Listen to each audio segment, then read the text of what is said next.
Hi, I'm Paul Ford. And I'm Rich Ciotti. And this is the Aboard Podcast, the official podcast for Aboard, a software platform that uses AI to deliver things really, really quickly. Richard, my co-founder, my co-host, my life partner. Wow. Platonic life partner. How are you? I'm good. You know, I'm on video. Let's throw a party. I just biked here, so my glasses are steamy. It's not moist. Good. Big We're all Irish, moist today. Steamy. I look like a piece of soap. It's a muggy, wet day in New York City. Okay, but yes, we've launched our product before. Let's be very transparent with the audience. A few times. We have pivoted and iterated, but it's always had this core of let's build the software that can help people do the really boring stuff really quickly. Yes. And to be clear, when I say boring, it's actually exciting to us. It's like data management and sort of like faster search and so on. And then AI showed up and we're like, okay, we got to deal with this. Yeah, we waited. We waited a bit. And that's a big part of this podcast is us dealing with AI. Yeah, from the outside, yeah. But what's happening on June 3rd, man? Where are we now? Where are we? We're going to launch and reveal our new platform. We're going to throw a party. It's during New York Tech Week on June 3rd. If you're in New York City, come by, RSVP, and join us for a really, really fun party. There's limited spots. It's already kind of filling up, but go to aboard.com and you'll see a big banner that says RSVP now. We'd love to meet you in person and hear about what you think about AI and then show you what we're cooking. We're cooking. It's honestly, there's just a lot of good stuff happening right now. I'm very excited. I like our product. By the way, we might make the banner kind of fixed to the bottom of the page. So if you're just like not working hard, make sure to move your eyes just down a little bit. You know, sometimes people get confused. It's not GDPR. People get real confused. Except the cookies. It's there. I swear to God, if I don't say that, I'm going to get an email like, I went and I couldn't find the banner. And then you have to reply and you have to say, did you look down? On your screen. On your screen, yeah. So we're not going to do that. Join us June 3rd, New York City, in our brand new office. Any other marketing to do before we get to a really intense conversation? No, let's do it. That's enough for everyone.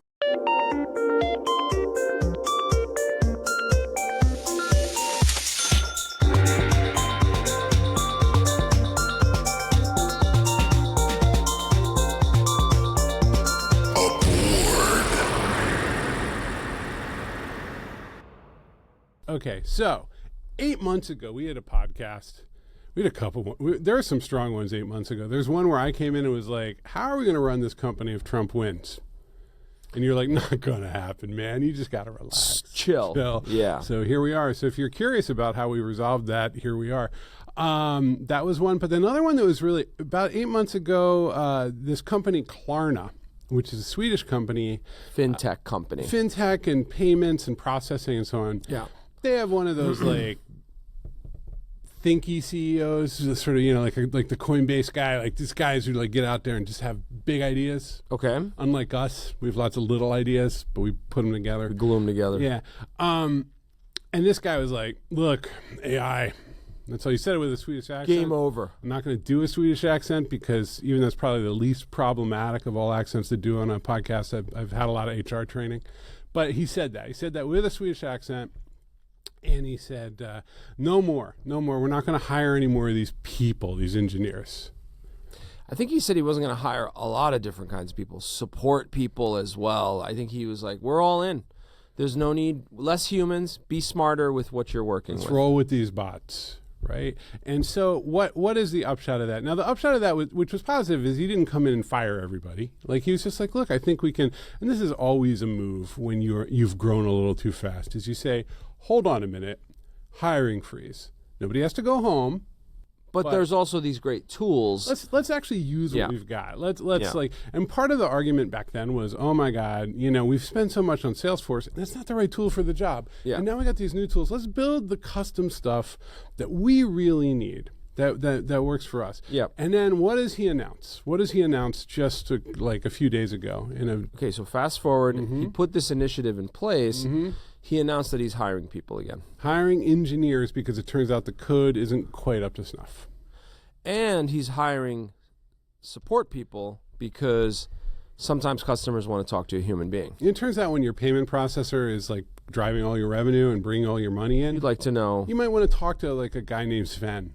Yeah, Yeah, absolutely. And so here's this situation, and I think this is something everybody's learning. Let me also what does our company do?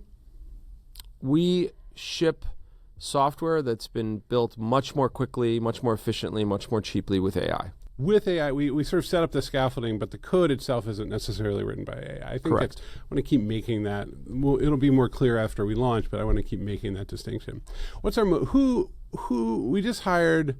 Very nice person. I won't share her name because like people don't like their stuff out in the world. But she's great. We've worked with her before. And what is her job? Engineer. That's right, right? And it just goes back to us talking about like, why is OpenAI, the ultimate super accelerating everything company, trying to buy a giant coding platform, right? Just answer that for me. Why? Why did we hire another engineer if AI is so good at doing all the coding? Put bluntly, AI is not there yet. It does a lot of really cool tricks, but for it to contribute to a large effort, our effort is large. Our platform is big. You can't do it yet. I hope she uses tools so that the thing that was supposed to take 4 days will take 2. All of our engineers are doing that. I think everybody's doing that, but if you go into our GitHub, there's pull requests and there's people commenting and so like humans are still the measure of quality in our organization. I think there's another aspect to it, and this is not all engineers, but the way we happen to work, we talk to engineers. We're non-engineers. We're product thinkers. We're business thinkers. They hate it, but we do it. We have to talk to them, and we have to tell them, and we have to guide them, and we have to reprioritize what they think is most important because engineers oftentimes meander. Like that's a thing. They don't meander. They just solve things with more engineering. All of it, right? That's like I sometimes solve things with pretzels, right? Like it's the same idea. It's just like it's not the same idea, but I get what you're saying. Yeah, I get what you're saying. So the interface of between non-engineers and engineers, how engineers work together, the opportunities they see, the human brain is really complicated. It's very strange and complicated, and its ability to sort of synthesize all the inputs coming up with paths and ideas and thoughtful ways to solve something. AI is very impressive. It is very, very impressive, but it's great at sales. It's very good in those first 10 minutes. And what's happening is a lot of these executives are like, if you can do that, you can do anything. And it turns out it can't do anything. It can't do everything. Let me tell you about,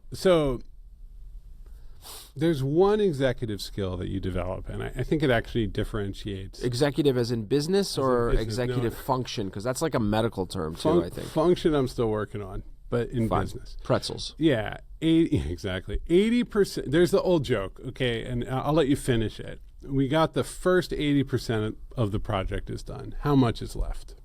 100%. Yeah, or 80%. Now it's time for the second, but that idea, right? Yeah. And so that last mile, I actually think one of the real jobs of these, a lot of times, and you're funny in this because you come down and you're like, let's get this done on June X and we're going to go out and we're going to go live, knowing that will be a forcing function. But what's the side effect of that? How much you cut scope? You cut scope, you kind of hover more, as the cycles get tighter. You're starting to get scared as a business leader, right? Because that last mile can go on forever. You accept that last mile exists, though. There's no promise anybody made 8 months ago is still valid in the world of software. In any project, right? There's no project. If I told you 8 months ago, Rich, it is going to be done on this day, and I'm feeling really good about it. I got this great project plan, and it's going to work out good. And I show you a couple iterative things. I'm like, see, told you, all done. We're good. Yeah. Do you believe a word I say?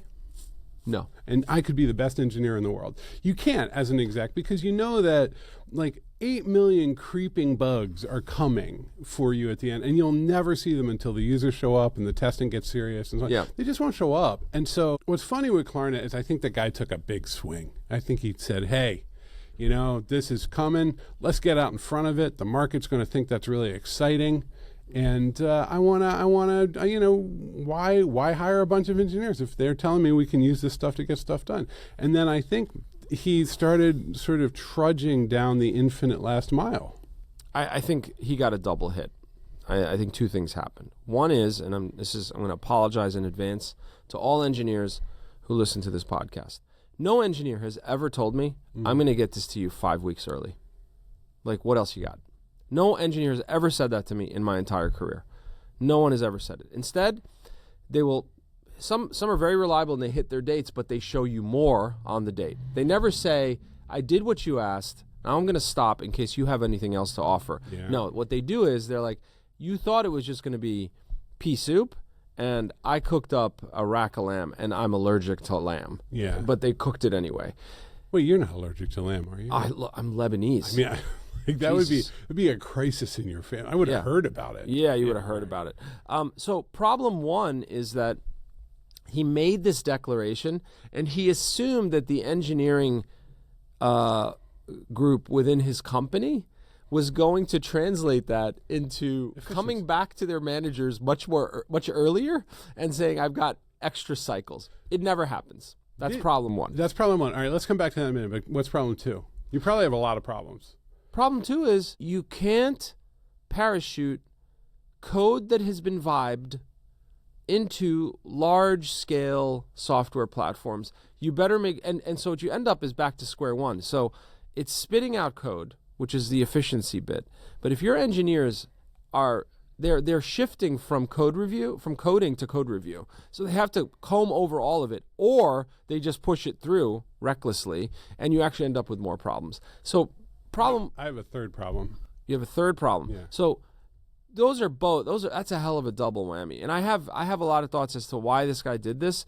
We're going to record another podcast soon. And then no one can stop us. No one can stop us, where we're going to dive into what I think the executive thinking and where they're going off the rails. Well, give me the third problem. The third problem is that, so build versus buy. Build versus buy is, should we get Salesforce or should we make our own? Hey, look, I found 5 open source libraries that let me move cards around and save stuff in a database, so we could build our own CRM. Yeah. Right? We had a very good friend who's very smart and really AI forward, and he saw our tool, a beta of it, and he went, boy, you know what? I hate QuickBooks. Could you guys clone QuickBooks? And the truth was, cosmetically, yes, because QuickBooks is a general ledger with a bunch of pop-up windows. Yeah. But the part that integrates with the banks and prints the checks, no. Also, 1 billion business rules are in that Just thing. so much. It's 20 years of software, right? There's certain things about software where it transitions into culture. It's not a set of components. Yeah. It's not a set. And so I think that, to me... It's a fun project. We do it. If you want QuickBooks built just for your business, we'll do it. But it will cost you $4 million.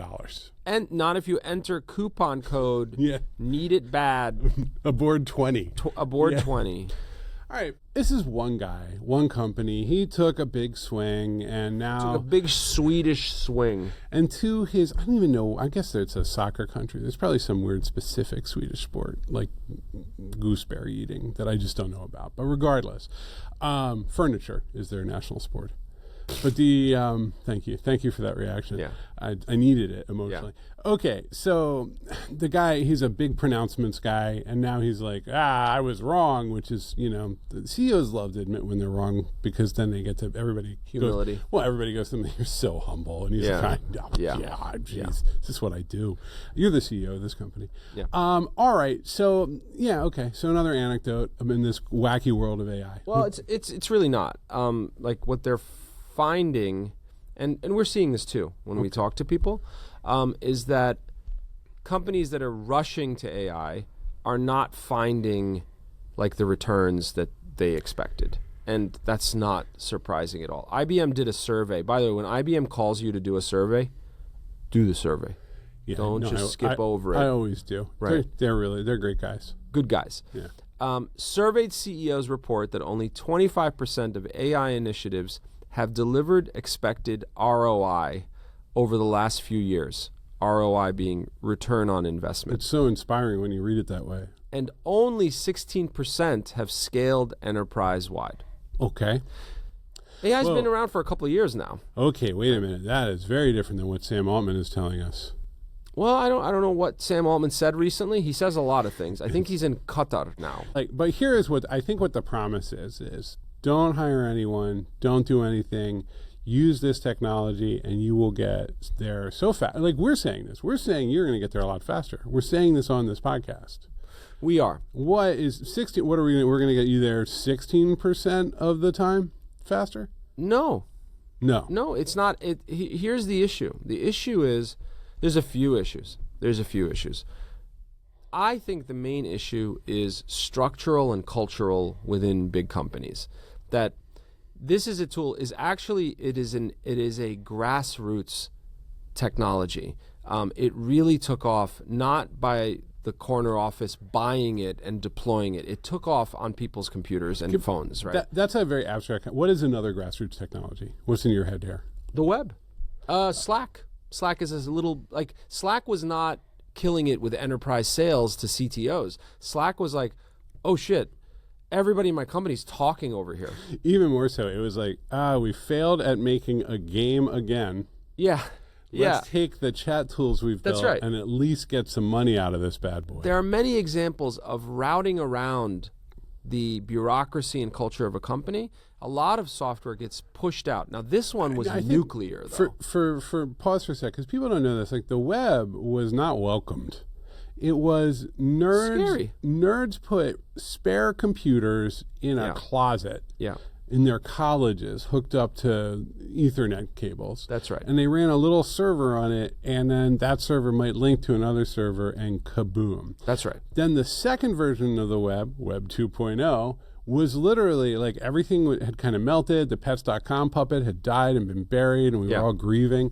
And then Tim O'Reilly, sort of a very big, sort of serious thinker and publisher in this world, goes, okay, actually, we're seeing a lot of patterns. There's this photo site Flickr, and there's all this other stuff going on where people are talking back and forth and using the web like normal software. And I think this is called Web 2.0. And that was like when it went off to the races. That's when the trillions came in. Yeah. And but it was a very conscious effort to be like, here is the new stack. Here's how you will build these things.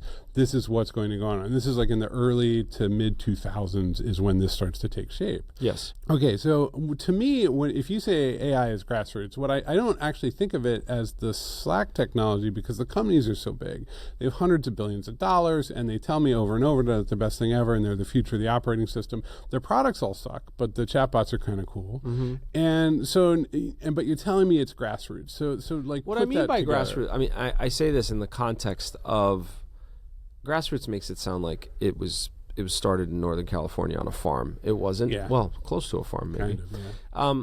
What I mean by grassroots is in companies, organizations, governments, nonprofits, those organizations tend to want to control the tools that get in, right? That's true. They like tools like those provided by Palantir, right? And even like when you do your expenses, you're going to use this.